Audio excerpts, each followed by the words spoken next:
Good evening, everyone. Today, Ítalo Silva will talk about physiotherapy evidence database scale. It's a tool valid and reliable to assess risk of bias of clinical trials. So thank you again, Ítalo, for this helpful workshop. And feel free to start your speech, okay? Afterwards, we are going to discuss potential doubts, okay? Okay, thank you, Vinicius. Good night. My name is Ítalo Silva. I am a PhD study at Universidade Federal dos Vales do Jequitinhonha em Mucuri, Diamantina, Brazil. Today, I will present the physical therapy evidence database, the Pedro scale. The Pedro scale is an instrument for assessing the risk of bias in RCT. The Pedro scale consists of 11 items. Each item is answered if yes or no. Item 1. Eligibility criteria were specified. These criterion influences external validity but not the internal or statistical validity of the trial. This item is not used to calculate the Pedro score. Item 2. Subjects were randomly allocated to groups. Random allocation ensured that treatment and control group are comparable. Item 3. Allocation was concealed. Concealment referred the whoever the person who assessed the inclusion criteria was well out the with group the next subjects would be allocated. Item 4. The groups were similar at baseline regarding the most important prognostic indicators. Gross discrepancy between groups may be indicative of inadequate randomization procedures. Item 5. There was blind of all subject. Subject blind answered that subjects do not know which group they were allocated to. Item 6.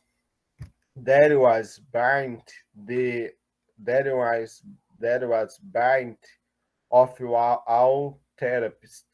Therapists bind answer that therapists do not know which group participants were allocated to.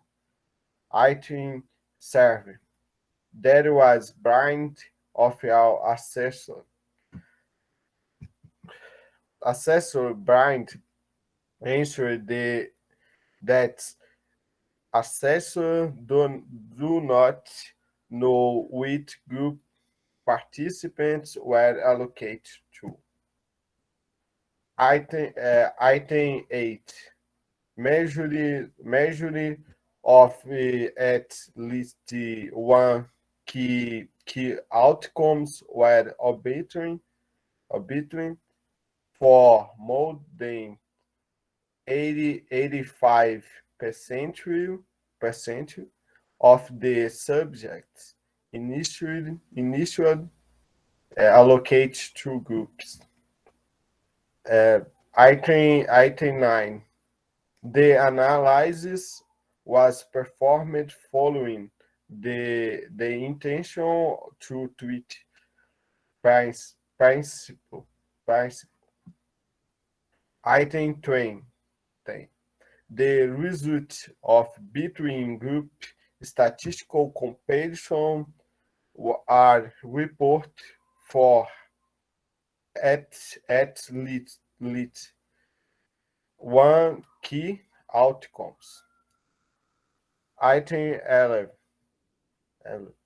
The study provide both point measures and measures of validability for at least one key outcomes. Thank you. Obrigado, pessoal. Aí eu queria agora a gente discutisse a tarefa que ficou para a gente fazer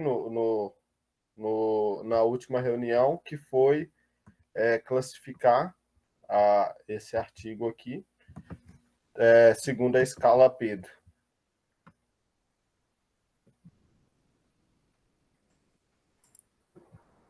Beleza, Ítalo, brigadão pela apresentação, né? Então, vamos começar a atividade, pessoal. Bom, acho que ficou claro aí que a escala Pedro, apesar dela ter 11 itens, na verdade, o primeiro item é validade externa, né? Então, a gente não avalia em termos de validade interna, ela não é usada para validade interna, né? Então, se são 10 itens, a escala varia de 0 a 10. Quanto maior o score, melhor a qualidade daquele artigo, né? Mais controle, mais certeza você tem que o resultado não é devido a confundidores aí, né? E está bem reportado. Então, ficou claro o primeiro item, questão da validade externa, pessoal? Que apesar de não ser validade interna, é muito importante, né? Não adianta nada se pegar um resultado que ele é válido, vamos supor, para bebês e querer aplicar em idosos, né? Então, ou que são fisioterapeutas com 15 anos de um treinamento específico e uma técnica bem específica que precisa de treinamento, você querer aplicar se você é um recém-formado, né? Sem nenhum treinamento naquela técnica. Ficou tranquilo? Sim, Vinícius. Na hora que inicialmente eu não entendi por que um critério tão importante não entrava. Agora ficou claro. Uhum. E assim, né, lembrar que isso é dever dos autores do artigo reportar, ter transparência, né? Quem foi que fez a intervenção, qual foi o paciente, a idade, características ali para ver da onde, né? Se foi em qual local, às vezes o setting, né, é válido para atenção terciária, mas não é válido para atenção primária, então tudo isso é importante a gente saber, né? Então, isso é a validade externa, é o primeiro item. Vamos lá, então, começando agora por esse artigo, né? Fala, Rafa, pode Ah, não, falar. você vai começar agora, pode deixar, depois eu vou falando. Tá. Então, para esse artigo aí em específico, o Ítalo pegou para treinamento, né? O que vocês acham no primeiro item? Ele reporta claramente aí a validade externa, sim ou não? Pelo que eu entendi, eu achei que ele falou, assim, ele lista os requisitos, né, que eles utilizaram para selecionar as pessoas. Porém, eu não achei no artigo falando com relação ao local, origem dos indivíduos que estavam na pesquisa, né? Só essa questão que eu não achei. Eu acho que nessa parte que fala da cidade, né, de São Paulo, aí já pode considerar, não pode, Vini?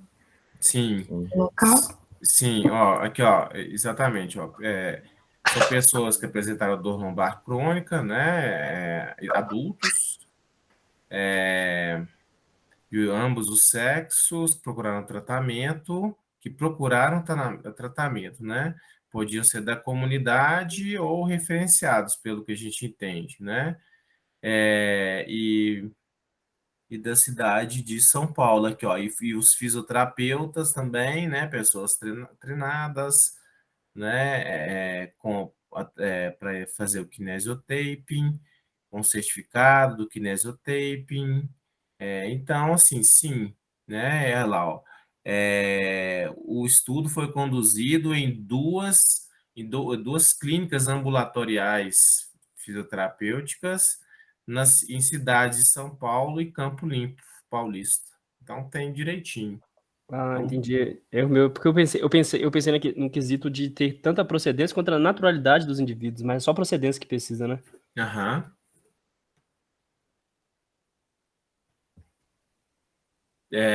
Bom, vocês têm aí a escala Pedro, né? Ficou claro esse item para todo Sim, mundo? tranquilo. Ficou. Sim. Joia. Então vamos lá, item 2, né? Então, item 2, posso errar talvez a ordem aqui, mas acho que é random allocation, né? Se os indivíduos eram alocados aleatoriamente ou não, né? Então, o que a escala Pedro fala para esse item? Que o estudo, mais uma vez, deve reportar claramente que houve randomização da amostra, tá?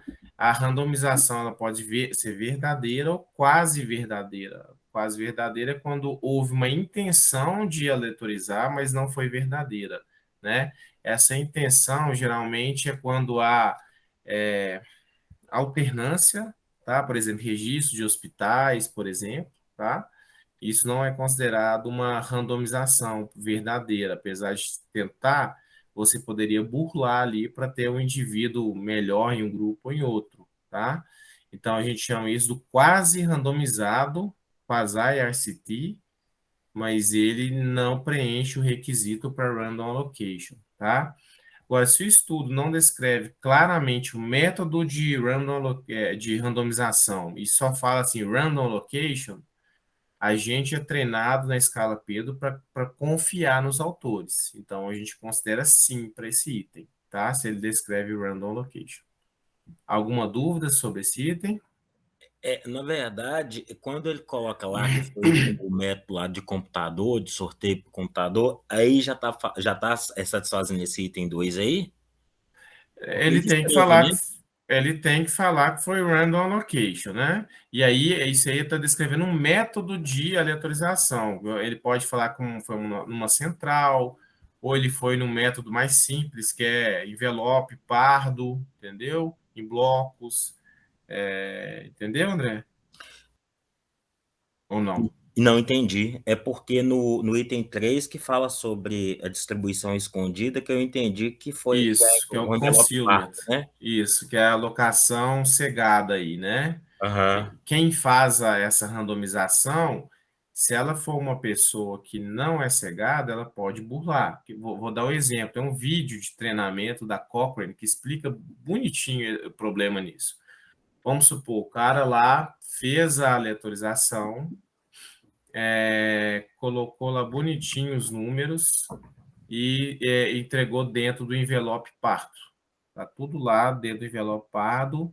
Então, teoricamente, tá tudo certinho. Só que a pessoa que fez essa alocação, ela sabia.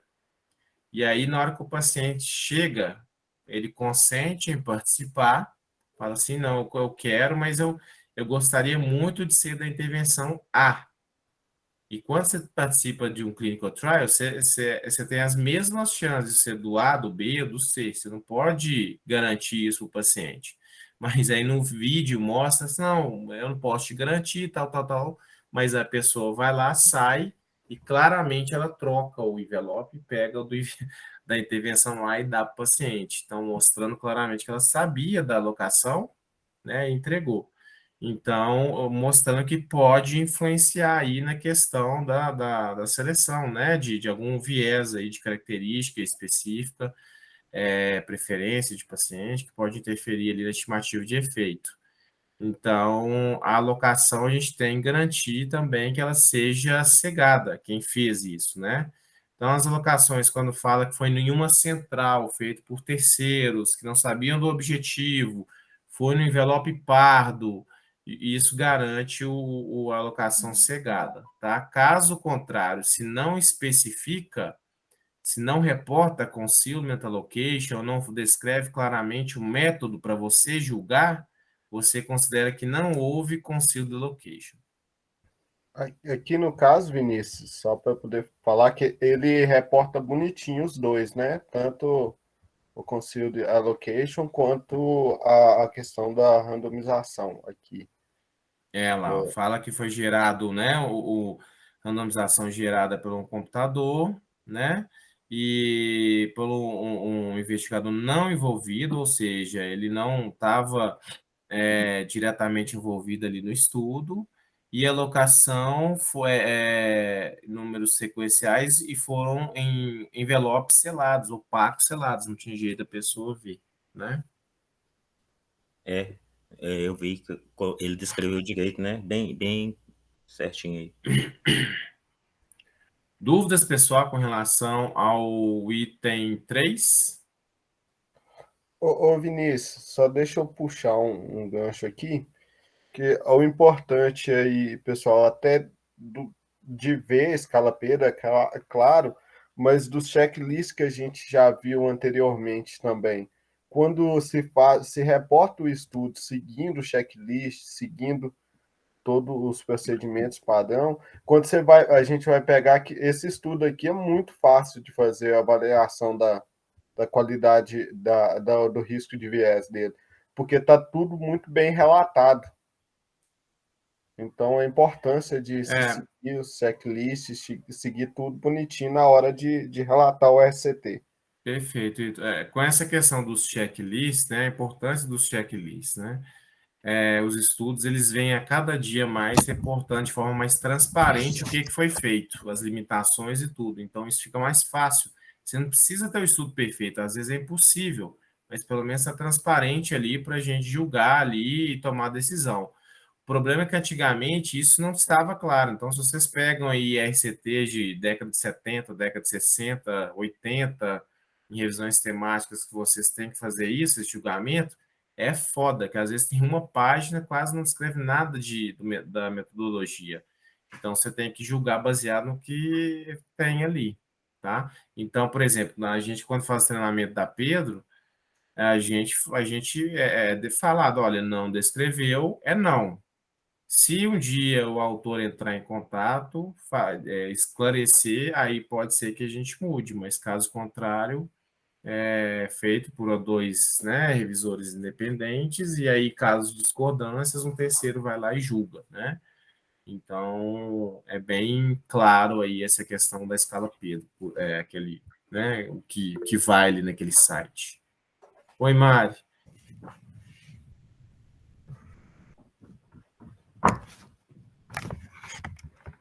Mari? Oi, dando pra ouvir? Tá dando, sim, agora dá.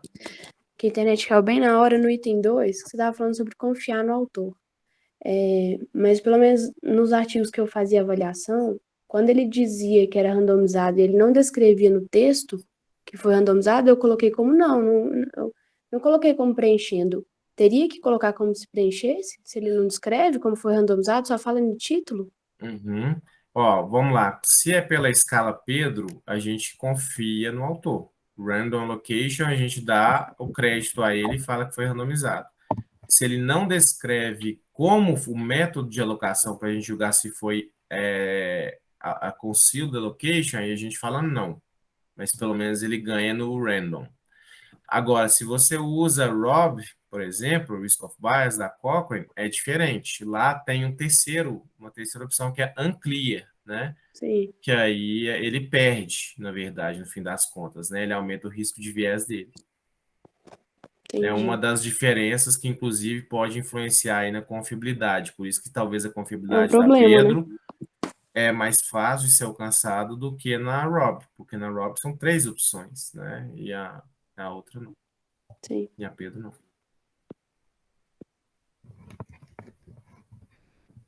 Podemos seguir, pessoal? Ficou claro para todo mundo? A dúvida da Mari? Ficou, Vinícius.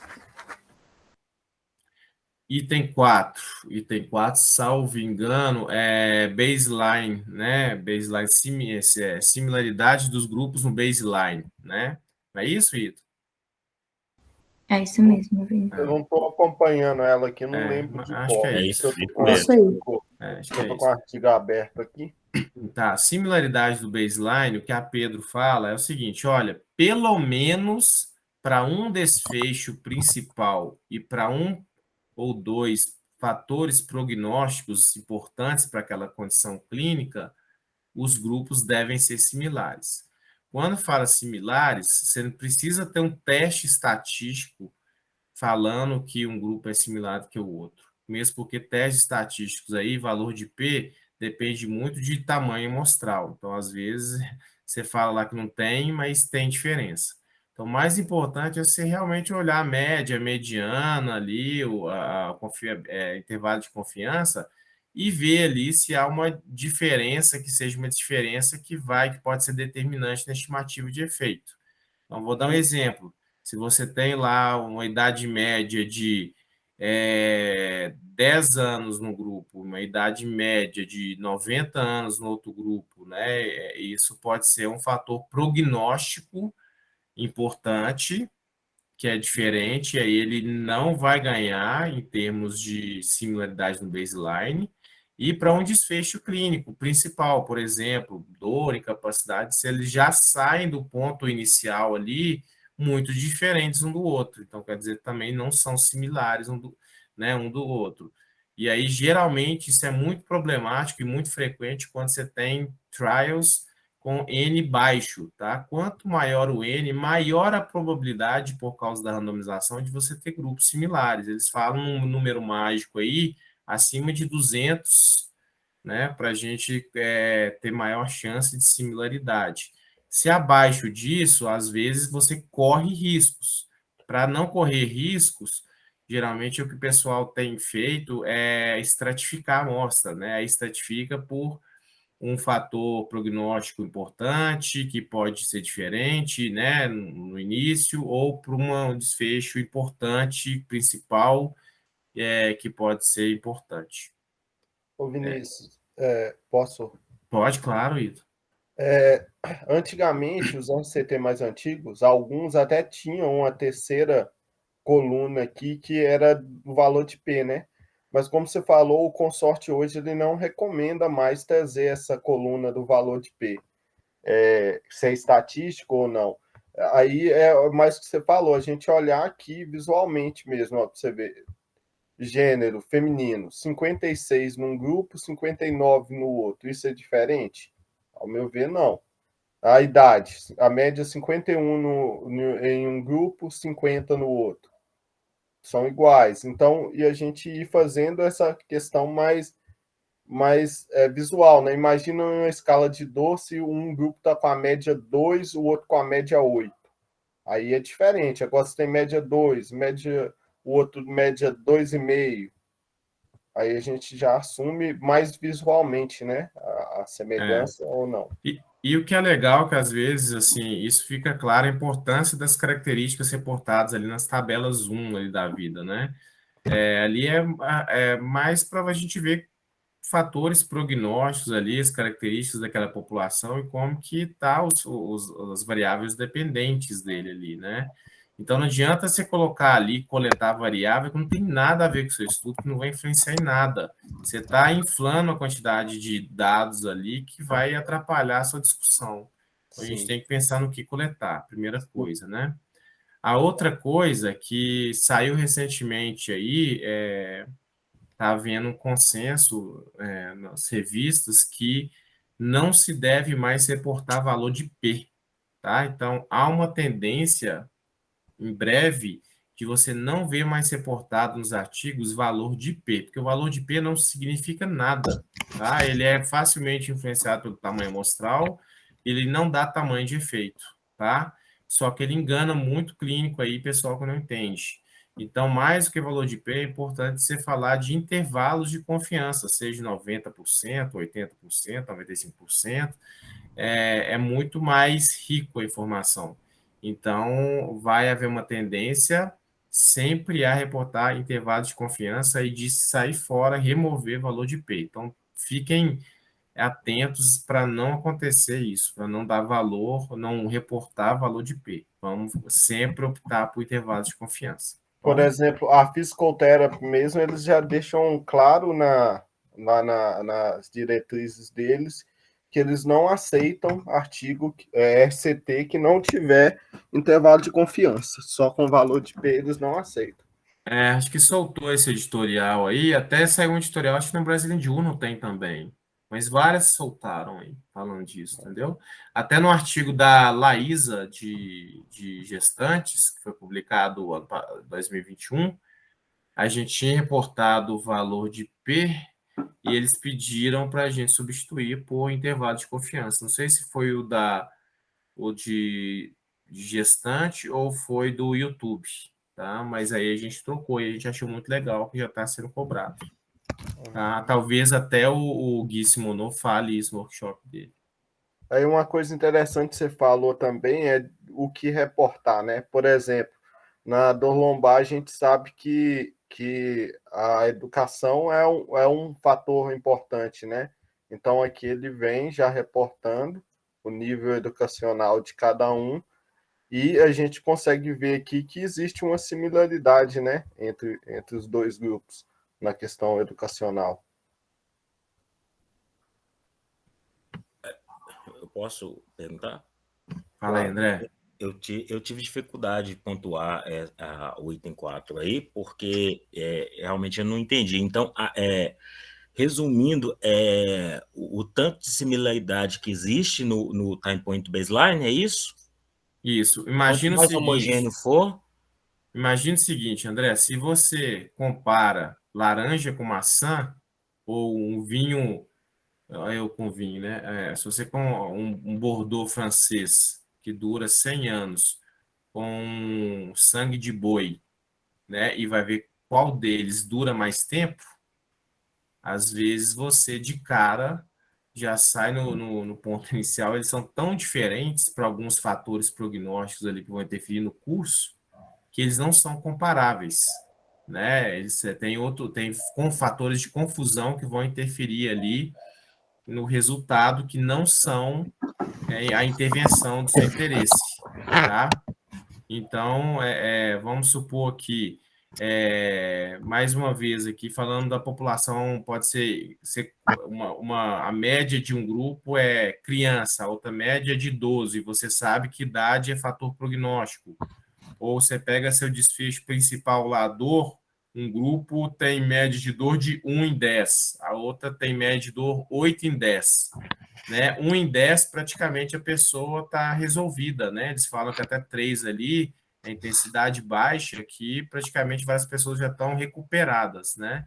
Enquanto no outro grupo tem uma dor intensa, né, que tem outro perfil, outro prognóstico, né? Então, de cara, a gente vê que a randomização ela foi problemática, ela não foi efetiva e os grupos não foram similares, e com isso os resultados eles vão estar comprometidos por esse fator de confusão. Muito comprometidos, né, Vinícius? Porque tirando dos fatores que a gente vai ver aqui na tabela, se a randomização a gente tem indício que ela foi problemática, a gente também não garante que os grupos são similares para vários outros fatores que a gente nem observou também, né? Sim, sim. Claro, pessoal? Claro, André? sim, muito claro. Joia.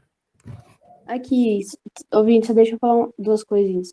Uma é o quanto a Pedro é imprecisa, né? Porque eles também não definem o quanto é heterogêneo e o quanto é homogêneo. Por exemplo, se um grupo de dor, você falou 1 e 8, são médias muito discrepantes realmente, mas se traga um grupo que é 2 e outro grupo que é 6, consideraria homogêneo? Assim, Mari, dentro da subjetividade, ela foi testada e validada. Então, a gente não pode falar que ela não é válida e não é confiável, entendeu? Agora, sim, a maioria dos questionários e instrumentos, eles têm uma subjetividade, né? O mais importante é falar assim, olha, foi válido e confiável. Então, assim, quando você for fazer isso, no treinamento para você avaliar pela Pedro, eles falam que você deve olhar não só o valor absoluto, mas também a variabilidade em torno da média. Então, você pega lá o intervalo de confiança, um está sobrepondo contra o outro, a diferença, vamos supor, houve uma diferença de, vamos supor que graus, amplitude de movimento de abdução do ombro, 180 graus. Um lá foi, vamos chutar aqui, um foi 100, o outro grupo foi 130, intervalo de confiança ele não se sobrepõe, então tem uma diferença de 5 graus. A gente sabe que o goniômetro é pouco preciso, ele geralmente tem um erro de medida aí bem significativo. 5 graus no goniômetro né, muito erro de medida. Então, isso é considerado, a gente avaliando ali, vai considerar isso como sendo diferença entre grupos? Eu não considero, entendeu? Então, é isso que é treinável, né? Mas, claro, é um pouco subjetivo, sim. Eu, Um pouco eu acho que impreciso, né? é Eu muito. acho que não seja, não falei de não ser válida, falei de não ser precisa na hora de avaliar. Eu Mas acho que aí. é muito desfecho dependente, né, Vinícius? Igual. Eu acho que é ver a diferença clínica, né? Mais que você ver estatística. Por isso que eu acho que mais importante você ver ali o valor de P da diferença é se clinicamente se aquela diferença ainda é importante. Se for clinicamente importante como fator de prognóstico ou uma variável dependente, aí eu acho que aí não preenche, não, é problema, entendeu? Mas eu acho que o mais importante é você pegar essa questão se aquela diferença é clinicamente relevante. Aí eu acho que fica claro, assim. Fica claro, Mário, para você, quando falo disso? Fica. Eu só falo assim, que é um problema que eu tenho toda vez que eu tenho que avaliar um artigo, que às vezes eu não sei bater o martelo o quanto isso é parecido e quanto isso se distingue, sabe? Por ser números e não ser cores. Então é complicado, né? Sim, E mas aí, depois você vai. não, à medida que a gente vai fazendo, a gente vai pegando jeito, porque ver como é. Mas só trabalhar com extremos é complicado, né? De números extremos. Sim. E outra coisa que eu ia falar, que eu lembro que um dia eu perguntei para você, e é bacana às vezes mencionar, se você puder falar para a gente de novo, para todo mundo, sobre o mínimo que deve trazer para a gente considerar, né, o baseline, que você fala que é 2 fatores prognósticos, né? Uhum. Porque isso aqui é um ouro, né? Mas tem estudos que às vezes não tem nada, só reporta idade e sexo, e isso não vale, né? Sim. Você quer falar aí, Ito? Não, não, se for o que eu entendi que a Mari está falando, é que a gente pega pelo menos um desfecho principal, né, para observar, e 2 fatores prognósticos. É isso, Mari? Para poder, assim, que é o que você tem que pegar para poder fazer a comparação. É isso que você está falando? Isso, para ser Isso, considerado baseline, né? Na Pedro. Porque tem isso. estudos que às vezes só coloca idade e sexo. E morreu aí, Exatamente. né?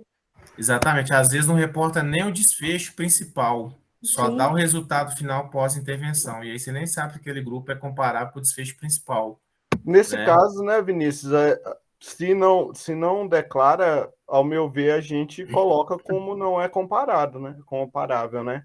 Cara, é muito problemático. Se para o seu desfecho principal você não. Aí que tá. A Pedro, ela é o seguinte: vamos supor que tem estudo que tem 10 desfechos, né? Ele tem 3 desfechos principais, primários e 7 secundários. Tem estudo que faz isso, né?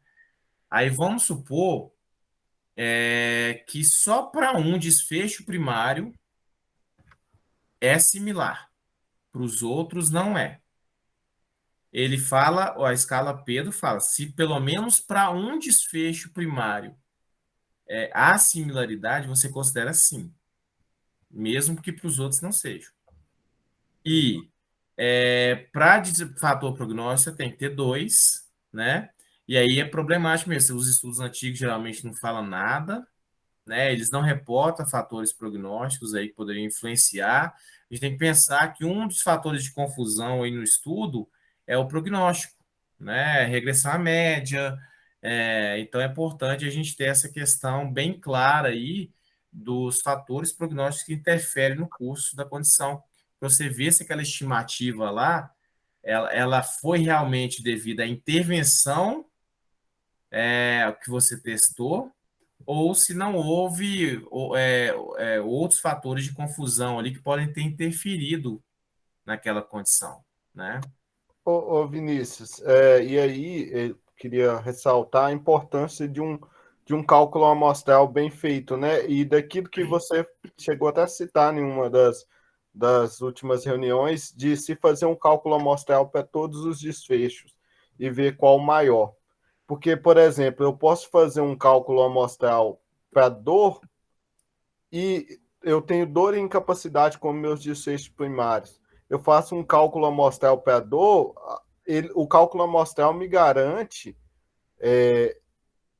porque eu estou levando em consideração a variabilidade para a dor, né? Pode ser que para incapacidade não foi o suficiente.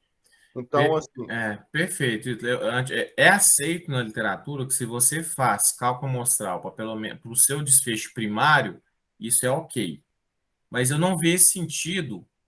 Vamos supor, se você vai investigar 4 desfechos ali, sendo um primário e 3 secundários, para mim só faz sentido você investigar se você tem poder para falar se houve efeito ou não, para não cometer erro do tipo 1 e erro do tipo 2.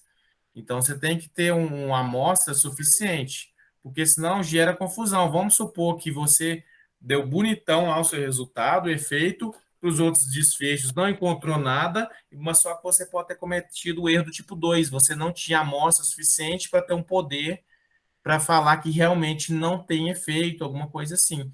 Então, pode ser que o efeito não ocorreu porque sua amostra não tinha poder, e se você aumentasse, poderia encontrar, né? Então, eu, sinceramente, hoje eu bato martelo que assim, a gente tem que fazer cálculo para todos os desfechos. Ah, Vinícius, mas eu tenho 10 desfechos.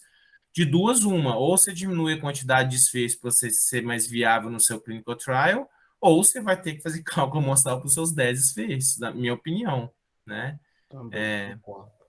É isso. Beleza, pessoal? Alguém discorda? Alguém quer acrescentar? Podemos seguir. Então, vamos seguir. O próximo, depois de similaridade do baseline, salvo engano, o 5 é o cegamento do paciente, é isso? Isso mesmo. Cegamento do paciente é um problema. Por quê? Na Pedro é diferente da Rob. Na Pedro, ela fala o seguinte: olha, se você tem cegamento de pelo menos um desfecho primário, o que é o desfecho primário? Desfecho principal, você considera que o estudo foi cegado para pacientes. Então, vamos supor que você coletou dor, você coletou incapacidade e você coletou uma variável que é através do sangue, tá? E aí ele fala que houve cegamento do avaliador.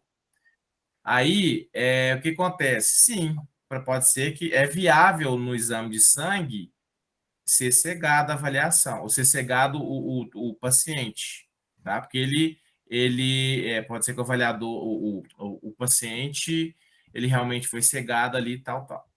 Agora, quando você tem dor e incapacidade, peraí, deixa eu ver se eu estou confundindo aqui. Não, desculpa, estou Eu acho que você está confundindo. falando do avaliador, Estou falando do avaliador, desculpa. Ah. O cegamento do paciente, né? Na fisioterapia, que eu quero dizer, é muito difícil a gente conseguir cegar o paciente, tá? Então, é muito mais fácil cegar quando a gente tem medicamentos. Então, a gente dá lá farinha ou uma solução salina e compara com outro medicamento que tenha o mecanismo ativo ali, né? Na fisioterapia, geralmente a gente compara diferentes tipos de exercício, terapia manual, alguma bandagem, então gelo, então é mais difícil. A gente só geralmente consegue fazer o cegamento do paciente mesmo quando a gente talvez vai testar uma talvez até na eletro é difícil, mas na fototerapia ali, por exemplo, você faz um laser ligado e desligado. aí pode ser que você consiga. Ou ultrassom, ligado, desligado, pode ser que você consiga. Mas, caso contrário, é muito difícil você conseguir na reabilitação esse cegamento do paciente. Tem gente, aí vem uma confusão que aí depende muito de como você interpreta, que chama o Chan, né? O Chan é uma mimetização de uma intervenção ativa. Então, é como se você fizesse tudo o que fizesse um mecanismo, numa intervenção ativa, só que não vai ter poder terapêutico, tá? E eles chamam isso de Chan, e uma forma de você controlar o efeito placebo, tá? O efeito não específico da intervenção, tá? Então, por exemplo, tem um artigo até do Léo, vocês estão com esse artigo do Léo aí, que é um que dá polêmica. Artigo dele do doutorado que ele fez na Austrália. Controle motor? Então, exercício de controle motor versus ultrassom desligado. Ele fez ultrassom desligado como placebo. E aí, o que acontece?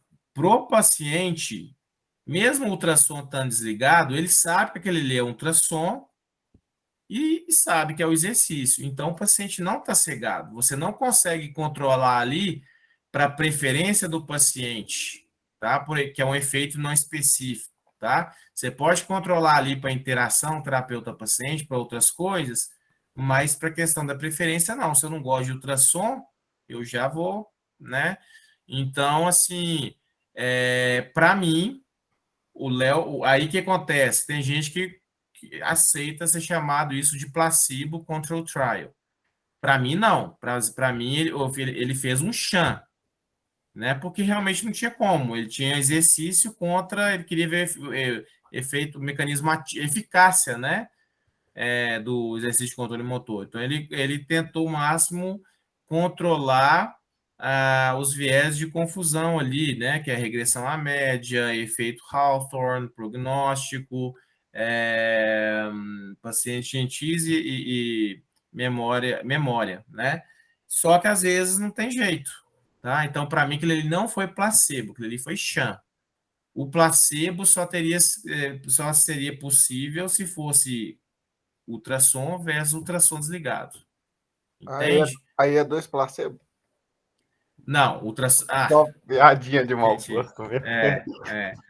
Mas deu para entender, pessoal? Então, assim, tem revista que vai aceitar isso como placebo, porque ele controla os efeitos não específicos e vai ter o efeito ativo inerte, tá? É inerte que está testando naquele grupo, tá?